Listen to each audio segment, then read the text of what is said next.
Our theme this month for the beginning of the new year, 2020, is New Thought for the New Roaring Twenties. And today's talk is titled From 1920 to 2020. I looked around the room before we started the service this morning, and I satisfied myself that there was nobody here who lived in the 1920s, although we have a couple of folks in our group who are close behind that decade, including me.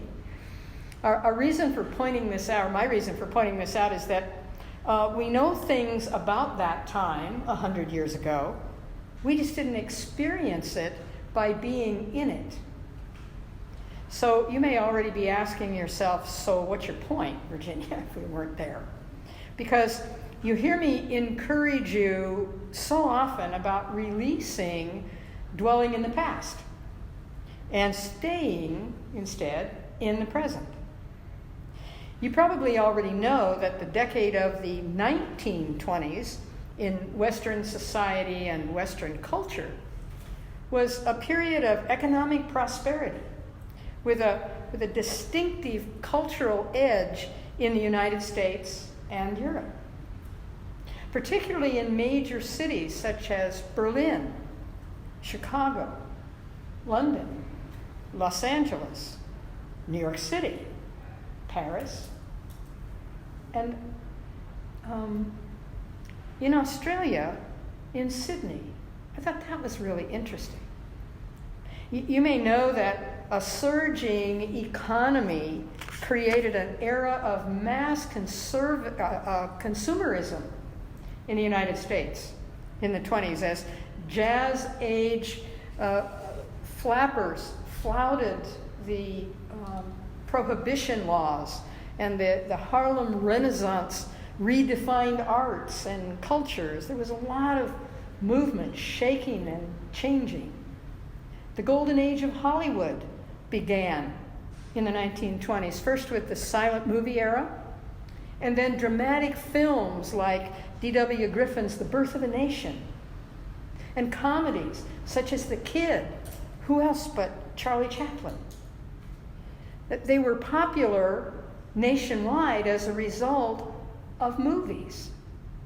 Soon, movie stars like Chaplin, the Marx Brothers, and actresses like Tallulah Bankhead were adored everywhere. And with the introduction of movies with sound, Hollywood producers churned out westerns, musicals, romantic dramas, horror films, and documentaries. Studio movie stars were even more idolized, and Hollywood increased its reputation as the land of affluence and fame. Here's another major unfolding in the 1920s. Women in the United States of America were given the right to vote for the first time. My mother was one of those. She was born in 1901, and when she turned 21, she was able to vote. And so was her mother for the very first time in her life. I won't get into the issues with prohibition and the problems it created in the 1920s, both before it was passed, while it was in place, as well as when it was reversed. The phrase, the Roaring Twenties, applied in many areas of the population of our country between 1920 and 1930. There was something else unfolding in the 1920s that definitely has impacted every person in this room. And that was, I see the looks on your faces because you probably know where I'm going with this. This little book was published in 1926. The Science of Mind, original 1926 text. It's now identified without the original 1926 text on it, and that's because it's had some rearrangement, which I'll talk about in a minute. But on the very first page of this book was inscribed these words: "These lessons are dedicated to that truth which frees man from himself and sets him on the pathway of a new experience, which enables him to see through the mist to the eternal and changeless reality." And then in the foreword of the book, Holmes writes this: "To suppose that the creative intelligence of the world would create man in bondage and leave him bound would be to dishonor that creative power that we call God." He went on to say, "On the other hand, to suppose that God would make man as an individual without leaving him to discover himself would be to suppose an impossibility. The seed of freedom must be hidden within the shell of the human. But the human must make this great discovery for himself." Those were strange words in the 1920s. We take them, without any reaction in these days because we live it. This text, though, is very differently laid out, as I said a few moments ago, from the one we use today. My particular one looks like this. Yours may look a little different. It's also out in paperback, as you know. But the layout of this one is very different. Now, the words are all the same. The topics are all the same. Everything that's addressed in there is in here. It's just rearranged in a more, what was decided as a more readable way. But in between that and this was this. And this is the 1938 edition of the Science of Mind text, which is exactly like this one. A little different cover though. A little different color too, but a little different cover. This is my sister's. I also have my father's, but it's not in good enough shape to bring it here and show it around. It got used more than my sister's did, let's put it that way. My sister didn't even know what she had until I asked her if she'd seen, and I showed her my father's, if she had ever seen that or he had ever talked to her about that. And she went over to her bookcase and rummaged around and pulled this out. She said, "You mean this?" I said, "Yeah." She said, "He only talked to me about it one time in my life." She was young. She just had a couple of children. Her husband was in the South Pacific during the Second World War on a destroyer. And times were stressful for her, and she developed asthma as a result. And my father went over to see her, and she said he handed her the book, and he said, "If you read this book, you'll never have asthma again." And then he left, and he never said anything more about it. She never asked him any questions about it. She had asthma until she transitioned when she was 86 years old. Never read the book. He didn't say anything. He didn't say anything to me, to my mother, but he lived it. So she made it to 86 without it, and he made it to 93 with it. Make your choice. But in any event, this thing came out at a really interesting time in the culture of our country, and continues. The sales on it are still very, very impressive after these many years, as this whole idea begins to spread. So there's one other thing that I want to show you. I'm off my notes, but it doesn't matter because it's all good stuff. But this is what it looked like the first time it was reproduced. This says, "The Absolute, 12 Lessons" by Ernest Holmes. San Francisco, California, November, December 1920. And it was, some of you may remember what created that kind of type. That was a typewriter. Yeah, that was a typewriter. And then it was believe it or not, mimeographed. How about that? It's almost as heavy as this one. And it's different because he used this as a curriculum when he taught classes. But this worked for him, and these weren't available. But isn't that interesting? You know, we think back to the 1920s. That was so long ago to us. And yet, this has been filtering its way through those 100 years. And it's alive and well, and the one on the bottom of the stack there can hold them all. Alive and well and still functioning. So each year in January, many of our ministers, including me, visit the first 4 chapters of the 1938 edition, this one, which is also recreated in that one. And those first 4 chapters are titled, first chapter, the thing itself. Second chapter, the way it works. Third chapter, what it does. The fourth chapter, how to use it. And that's like the framework for all the pages that come after it. Because it gives you a launching pad, if you will, when and if you're new to this, to begin the study of metaphysics by means of science of mind, or what was once called religious science. So we do this every January, first of all, as a tribute to Ernest Shurtleff Holmes, and to remind ourselves, and you, of the basics of this philosophy by revisiting the very basics of the teaching. And that teaching is a vision now, and it's entering its 2nd century of serving humankind throughout the world. And I say throughout the world, and that means a lot to us in science of mind, because in 1926, it was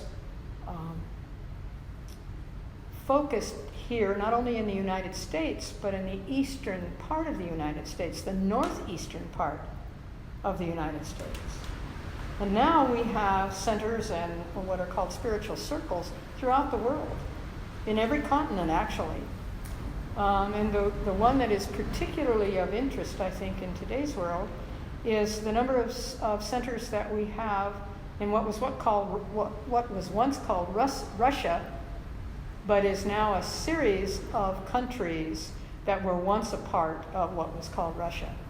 And we have centers there in a number of places. So we had spiritual circles there even before the USSR broke into the many countries that it is now.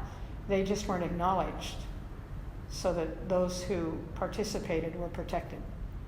Now, they don't have to be protected. Interesting, isn't it? In 2020, or in 2020, we now find this kind of thing on the internet for us to copy and or order as a book or as an audiobook. We have Holmes' words on YouTube, on Facebook, on CDs, sometimes even his actual voice, because it was recorded on some 8-tracks or moved to 8 tracks a long time ago, and it's been, what do they call it, remastered and moved forward. How many of you have heard his actual voice? Okay. So it's a surprise, isn't it, to hear his voice, because you would expect it to be deep and booming. It's not.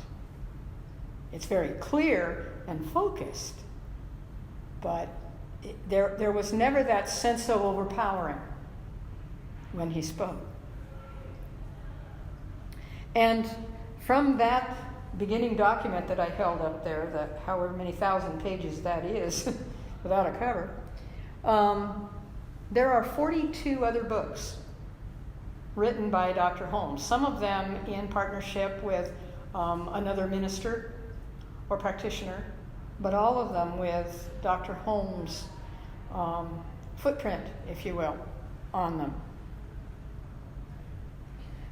Every one of those books, and some of you have read more than one of them, recognize that what he's doing in each one is explaining in a variety of ways what science of mind is, how it works, what it does, and how to use it. Each of those books, written through 3 unfolding subsequent decades, uses language more fitting to those years, those generations, and the understanding, therefore, of those reading them. I'm so impressed that I know some of you are building your own library of Holmes' writings, as well as other reference books that enable you to broaden your understanding and your practice of metaphysics. Because we are not confined just to our own writings or even our own words. In one of Holmes' writings in the late 1950s, he challenged his followers to, and I'm quoting him now, take a look at yourself in the book which is titled A New Design for Living. I think I have that one here too. How many of you have ever seen this one?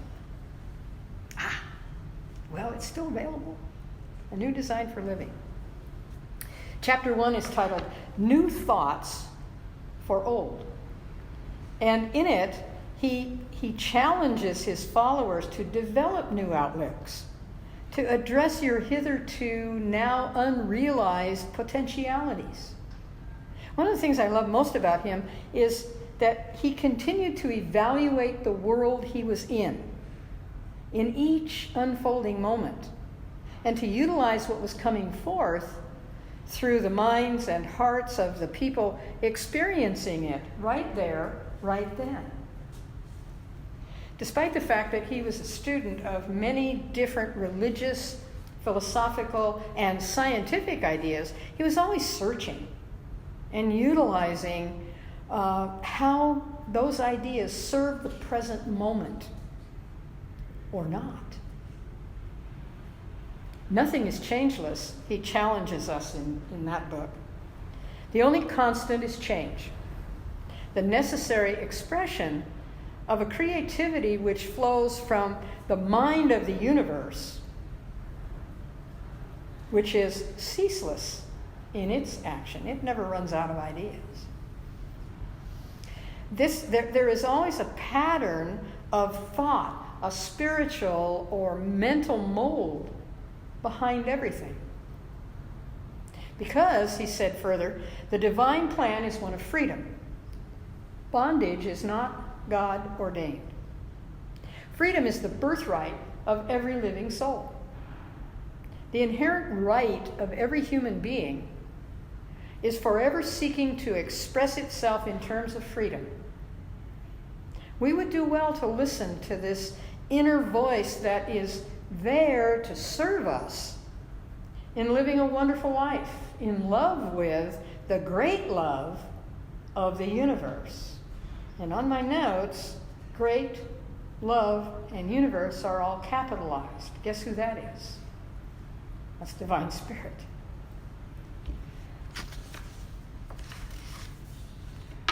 So that is what the thing itself is described as in chapter 1 of the textbook that he wrote in the 1920s, was edited in the 1938 update, and is now still being circulated.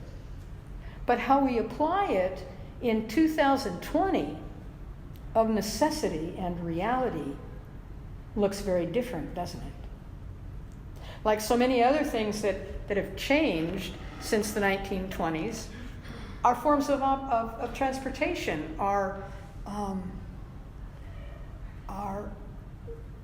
awesomely evolved.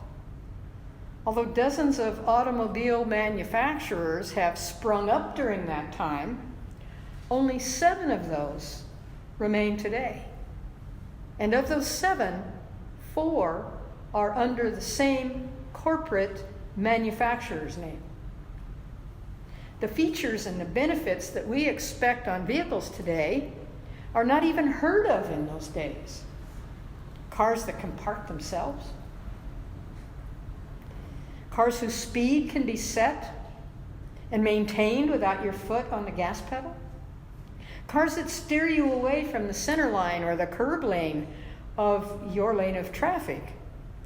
Cars that function fully on electricity. On the website 1920-30.com, would you believe it? 1920-30.com is a website.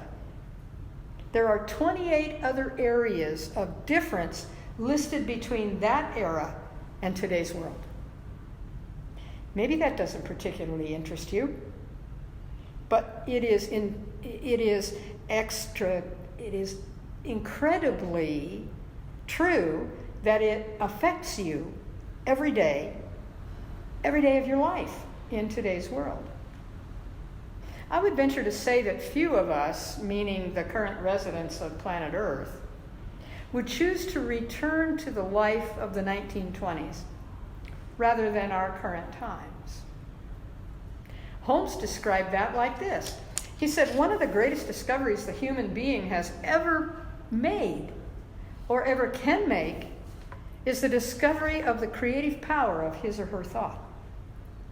But with this discovery, there must come the realization that our thinking is creative, not because we will or wish or hope or long that it may be so, but because it is a principle of nature that it is so, that it is always in the process of being so. So in chapter 1 of the Science of Mind text, that is what he calls the thing itself. This could only mean that when we stop to think about it, that we do not put creativity into our thinking, we take it out. We bring it out. This is true of every force in nature. Power is intrinsically contained there. We just use it and direct it, or not. So next Sunday, our topic is what's age got to do with it? With snippets from chapter 2 in the Science of Mind text, which is titled, as you'll recall, the way it works. Oh boy, that one, folks, is all about adventures in thinking. He even has a chapter titled that in A New Design for Life. But before I close, let me remind you that today, after the rest of the service, we're going to be participating in the Burning Bowl ceremony. And curiously enough, that is the annual event that we practice to offer you a way to release and let go of those things which no longer serve or interest you by writing them down and then placing them in the burning bowl so that they can be released from your life and eliminated from who you have now become today. And that, of course, is a powerful way to prepare yourself for new thought, for the new Roaring Twenties, which are already here in our lives. And so it is.